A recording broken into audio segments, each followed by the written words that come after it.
Chapter 6 triangles exercise 6.1 में हमारा topic है कॉन्ग्रुएंट फिगर्स और सिमिलर फिगर्स में क्या डिफरेंस होता है। देखो, कॉन्ग्रुएंट फिगर्स में एक तो सेम शेप होनी चाहिए, ठीक है, सेम शेप, लेकिन साइज जो है वो सेम साइज भी होना चाहिए। कॉन्ग्रुएंट फिगर्स में क्या होना चाहिए? सेम शेप सेम साइज, ठीक है।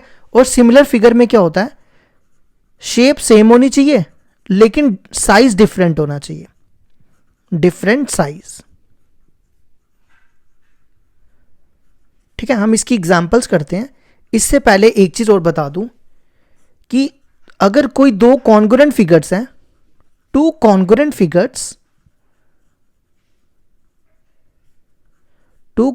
Figures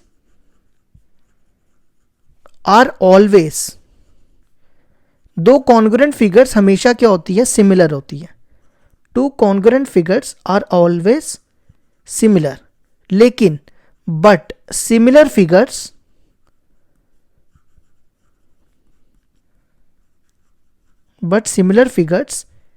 need not be congruent।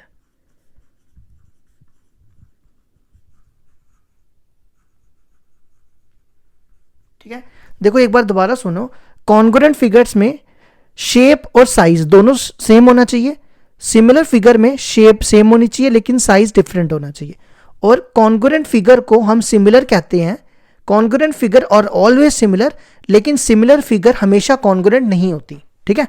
तो जैसे कोई एग्जांपल्स लेते हैं, एग्जांपल से क्लियर हो जाएगा। जैसे देखो, ये मैंने दो लाइंस ले ली, ठीक है। अब मुझे बताओ ये सिमिलर है या कॉन्ग्रुएंट है? देखो, सिमिलर कॉन्ग्रुएंट में क्या होना चाहिए? सेम शेप होनी चाहिए।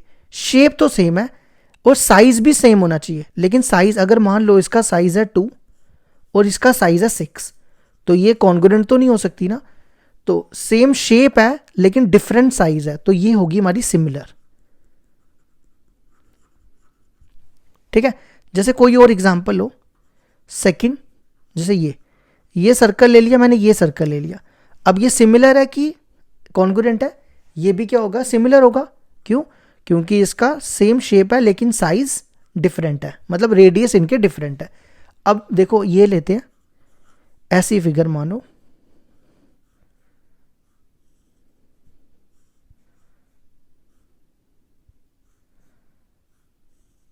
अब देखो ये दोनों एक जैसी है ना। एक तो इनकी शेप भी सेम है और साइज भी एक जैसा है, तो हम इनको कहेंगे कॉन्ग्रुएंट, ठीक है। समझ आ गया क्या फर्क होता है? जैसे एक और लो, जैसे ये ट्राइंगल लो, ये दो इक्विलेटरल ट्राइंगल ले ली हमने। ये दो हमने क्या ले ली? Equilateral triangle. तो ये दोनों इक्विलेटरल ट्राइंगल है। अब ये सिमिलर है, ये कॉन्ग्रुएंट है? ये भी सिमिलर है। क्यों? क्योंकि इनका साइज डिफरेंट है ना। तो ये हो गया हमारा कॉन्ग्रुएंट और सिमिलर फिगर्स के बारे में। अब नेक्स्ट टॉपिक पढ़ते हैं इसके बाद, सिमिलर पॉलीगन्स। देखो, नेक्स्ट टॉपिक है हमारा सिमिलर पॉलीगन्स, ठीक है। तो सबसे पहले पॉलीगन्स क्या होता है? पॉलीगन होता है जिसकी तीन या तीन से ज्यादा साइड्स हो, उसको पॉलीगन्स कहते हैं। जैसे ये देखो, ट्राइंगल एक पॉलीगन है क्योंकि इसकी तीन साइड्स हैं, ठीक है। या आप ऐसा भी कह सकते हो क्लोज फिगर को भी हम पॉलीगन कहते हैं। जैसे ये देखो, ये भी एक पॉलीगन है। जैसे ये ले लो, ये भी पॉलीगन है, ठीक है। पॉलीगन समझ आ गया ना? 3 या 3 से ज्यादा, 3 भी हो सकता है, ठीक है, ग्रेटर देन इक्वल टू 3 या 3 से ज्यादा साइड्स हो तो उसको पॉलीगन कह सकते हो, या क्लोज फिगर को भी पॉलीगन्स कह सकते हो। अब देखो, सिमिलर पॉलीगन्स क्या होते हैं, ठीक है। दो पॉलीगन्स है हमारे पास, 2 polygons are said to be similar. दो पॉलीगन्स को सिमिलर कब कहेंगे? इफ, पहला, इसकी जो कॉरस्पॉन्डिंग साइड्स है ना, वो क्या होनी चाहिए? इक्वल। या पहले एंगल्स ले लेते हैं, इसके corresponding angles, their corresponding angles are equal, ठीक है। क्या होना चाहिए, कॉरस्पॉन्डिंग एंगल्स इक्वल होने चाहिए, और दूसरी चीज their corresponding sides are proportional, their corresponding sides are proportional. ठीक है, मैं आपको समझाता हूं इसका मतलब क्या हो गया। जैसे देखो, ये दो ट्राइंगल्स ले लेते हैं, ठीक है, ये दोनों ट्राइंगल्स ले ली। अब ये देखने में तो एक जैसी है ना, अब हमें कैसे पता चलेगा ये सिमिलर है या कॉन्ग्रुएंट है, ये भी हम एक्सप्लेन करेंगे इसमें। ठीक है, ये दोनों ट्राइंगल्स हैं, अब हमें कैसे पता चलेगा ये सिमिलर है या कॉन्ग्रुएंट है। देखो, ये दोनों कब सिमिलर होंगी, जब ये angle A equal to angle D होगा, ठीक है, दूसरा angle B equal to angle E होगा, तीसरी चीज angle C equal to angle F होगा, ठीक है। फिर उसके बाद जो इसकी साइड्स है ना, ए बी, देखो मैंने क्या लिखा, their corresponding sides are proportional, तो A B upon D E equal to B C upon E F equal to A C upon D F. अगर ये दोनों कंडीशंस फॉलो कर जाए तो हम बोलते हैं ये दोनों ट्राइंगल्स क्या हैं, triangle A B C is similar to triangle D E F. समझ आई मेरी बात? दो ट्राइंगलें कब सिमिलर होंगी, एक तो आपस में इनके एंगल्स इक्वल होने चाहिए कॉरस्पॉन्डिंग, और जो इनकी साइड्स है ना वो प्रोपोर्शनल होनी चाहिए। तो ये, और ये सिमिलर का साइन होता है, ठीक है, ये किसका साइन होता है, सिमिलर का। अब कॉन्ग्रुएंट में क्या फर्क होता है, देखो कॉन्ग्रुएंट में क्या फर्क होता है, कॉन्ग्रुएंट ट्राइंगल्स क्या होती है, ये कौन सी ट्राइंगल्स होगी, सिमिलर ट्राइंगल्स। जैसे ये देखो, ये दोनों कब पता चलेगा कि ये कॉन्ग्रुएंट ट्राइंगल्स हैं, पहली चीज इसमें भी एंगल्स इक्वल होने चाहिए, angle A equal to angle D, angle B equal to angle E, angle C equal to angle F, ठीक है। इसमें देखो साइड्स ना प्रोपोर्शनल होती है ना, इसमें साइड्स इक्वल होनी चाहिए, मतलब A B equal to D E होना चाहिए, ठीक है, B C equal to E F होना चाहिए, और तीसरा A C equal to D F होना चाहिए।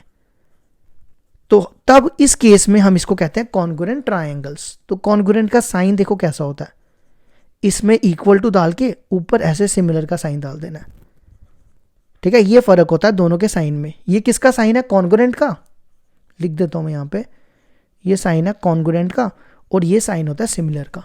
समझ आ गया सिमिलर ट्राइंगल्स और कॉन्ग्रुएंट ट्राइंगल्स में क्या फर्क होता है, ठीक है। अब हम करेंगे exercise 6.1। Exercise 6.1 question number 1, fill in the blanks using the correct word given in brackets, all circles are congruent similar. कहता है कि जितने भी सर्कल्स हैं क्या वो सिमिलर होंगे या कॉन्ग्रुएंट। जैसे ये देखो, ये मैंने दो सर्कल्स बनाए, अब मुझे बताओ क्या ये सिमिलर है या कॉन्ग्रुएंट है। ये सिमिलर है ना, क्यों कॉन्ग्रुएंट इसलिए नहीं है क्योंकि इसका साइज सेम नहीं है, तो ये क्या बनेगा, सिमिलर। देखो इसने बोला है जितने भी सर्कल है ना, अगर आप दो सर्कल कॉन्ग्रुएंट भी ले लो, अगर मान लो आपने ये दो सर्कल ले लिए, ठीक है, इनका रेडियस भी 2 है, इसका भी 2 है रेडियस, ठीक है, इसका साइज भी सेम, शेप भी सेम, तो ये कॉन्ग्रुएंट तो है लेकिन ये सिमिलर भी होगा, है ना। तो हमें इसने पूछा ऑल सर्कल, सारे के सारे सर्कल्स क्या ये सिमिलर भी है और ये भी सिमिलर है, लेकिन ये कॉन्ग्रुएंट नहीं है और ये कॉन्ग्रुएंट है, तो इसका मतलब सारे सर्कल सिमिलर होते हैं लेकिन सारे सर्कल कॉन्ग्रुएंट नहीं होते, ठीक है। सेम यहां पे अगली के लिए भी, ऑल स्क्वायर्स आर, तो जितने भी स्क्वायर्स होंगे वो सिमिलर होंगे, अगर वो कॉन्ग्रुएंट भी हुए, अगर कोई आप स्क्वायर कॉन्ग्रुएंट भी ले लेते हो तो भी वो सिमिलर होगा, लेकिन हर स्क्वायर कॉन्ग्रुएंट नहीं हो सकता, है ना। जैसे ये देखो, ये मैंने दो एग्जांपल्स ले ली, ये स्क्वायर्स ले लिए, अब ये सिमिलर है लेकिन ये कॉन्ग्रुएंट नहीं है। अब जैसे ये ले लो, ये एक जैसे लेते हैं, ठीक है, मान लो ये एक जैसे हैं, दोनों सेम साइज है, इनका सेम शेप है, तो ये सिमिलर है, लेकिन ये सिमिलर भी है कॉन्ग्रुएंट भी है, लेकिन ये सिर्फ सिमिलर है कॉन्ग्रुएंट नहीं है, इसलिए मैंने लिखा कि सारे स्क्वायर सिमिलर होते हैं लेकिन सारे स्क्वायर कॉन्ग्रुएंट नहीं होते। अगला, all dash triangles are similar, सारी ट्राइंगल्स आइसोलेस होती है या इक्विलेटरल होती है, मतलब सारी सिमिलर ट्राइंगल्स इक्विलेटरल होती है ना। जितनी भी ट्राइंगल्स हैं, जितनी भी इक्विलेटरल ट्राइंगल्स हैं वो सिमिलर होती है। Next, two polygons of the same number of sides are similar, their corresponding angles are equal या प्रोपोर्शनल। ये देखो अभी हमने डेफिनेशन की थी कि दो पॉलीगन्स के कॉरस्पॉन्डिंग एंगल्स इक्वल होते हैं, है ना। देयर कॉरस्पॉन्डिंग साइड्स आर, और इनकी कॉरस्पॉन्डिंग साइड्स क्या होती है, प्रोपोर्शनल होती है। यह भी किया था ना हमने डेफिनेशन, ठीक है। अब आ जाओ क्वेश्चन नंबर 2 पे। क्वेश्चन नंबर 2 देखो क्या कहता है, give two different examples of pair of similar figures. हमें दो एग्जाम्पल देनी है जो सिमिलर हो, जिनकी फिगर सिमिलर हो। जैसे ये देखो, ये दो ट्राइंगल्स ले लो, ये दोनों ट्राइंगल्स ले लिए हमने, ये दोनों इक्विलेटर ट्राइंगल मान लो, ठीक है। इसकी लेंथ मान लो 3 है, इसकी 3, इसकी 3, इसकी 6, 6, 6, ठीक है। और सारे एंगल्स क्या होंगे इसके, इक्विलेटर ट्राइंगल के सारे एंगल 60 डिग्री होते हैं ना, तो इसके भी 60 डिग्री। देखो सारे एंगल्स बराबर हैं और साइड्स इसकी प्रोपोर्शनल है। क्यों, 3/6 1/2 आएगा, 3/6 ये भी 1/2, और ये 3/6 ये भी 1/2, ठीक है। तो ये सिमिलर फिगर्स होगी। जैसे इसने दो एग्जाम्पल पूछी है, ठीक है, तो एक ये बना दी, एक और बना दो। दूसरा स्क्वायर ले लो, ठीक है, एक स्क्वायर ये ले लो और एक थोड़ा बड़ा ले लो। ये हमने स्क्वायर्स ले लिए, तो इसकी साइड मान लो कितनी है, 5, 5, 5, 5, इसकी 10 ले लो, सबकी 10, ठीक है। ये हमने स्क्वायर्स लिए हैं, तो स्क्वायर्स के सारे एंगल 90 डिग्री होते हैं। देखो दोनों के एंगल्स बराबर हैं और साइड्स प्रोपोर्शनल है। आप चेक कर सकते हो, 5/10 1/2, 5/10 1/2, 5/10 1/2, 5/10 1/2, ठीक है। ये होगी एग्जाम्पल्स। अब दूसरा पार्ट, हमें वो एग्जाम्पल देनी है जो क्या हो, नॉन सिमिलर, ठीक है। कुछ भी ले लो, एक ट्राइंगल ले लो और एक स्क्वायर ले लो, ठीक है। ये सिमिलर है ही नहीं, क्यों, क्योंकि डिफरेंट है ना, एक तो इनका साइज भी डिफरेंट है और शेप भी डिफरेंट है। तो दूसरी एग्जाम्पल ले लो, कोई और एग्जाम्पल ले लो। दूसरी में क्या ले लें, एक ट्रपेजियम ले लो, एक ट्रपेजियम ले लो और एक ट्राइंगल ले लो फिर से, है ना। तो देखो ये भी दोनों नॉन सिमिलर फिगर्स हैं। तो ये हो गया हमारा question number 2 complete.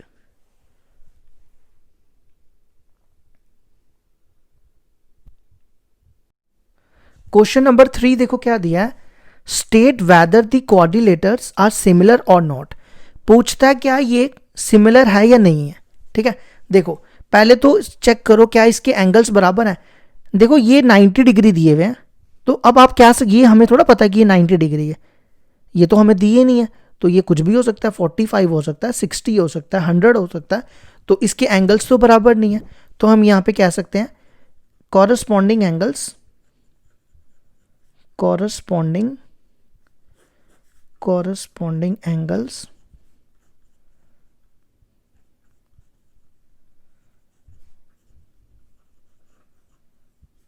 corresponding angles are not equal,